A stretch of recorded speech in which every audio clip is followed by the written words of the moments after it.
வீட்டு வாசப்படி எப்படி இருக்கணும்? இன்னைக்கு காலகட்டத்தில் பார்த்தீங்கன்னா, இந்த உச்ச ஸ்தானம், நீச்ச ஸ்தானம்ல வச்சு பண்றாங்க.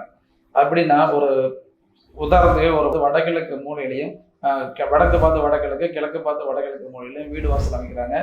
இது உண்மையிலேயே முழுக்க முழுக்க தவறு. இந்த பக்கம் வைக்கவே கூடாது. எல்லா வீட்லும் மேக்ஸிமம் வச்சிருக்காங்க இன்னைக்கு. இந்த நிச்சயமாக பிரதான வாயில் அந்த கிடைக்கக்கூடாது. நீங்க உள்ளுக்குள்ள ரூம்ல, பெட்ரூம்ல அதெல்லாம் நம்ம பயன்படுத்துறது வசதியா அந்த காரணம் வச்சுக்கலாம்.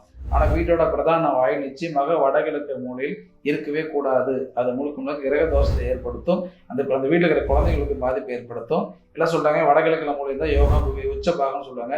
அது உச்ச பாகம் அல்ல, தோஷமான பகுதி.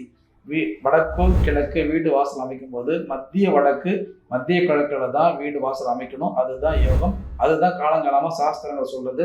இன்றைய காலகட்டத்தில் சொல்ற மாதிரி வடகிழக்கு பகுதியில் பிரதான வாயில் அமைச்சுங்க அப்படின்னா நிச்சயமாக பொருளாதார ஏற்ற இறக்கங்களும் குழந்தைகளுக்கான பாதிப்புகள் சந்தித்து தீர வேண்டியிருக்கு.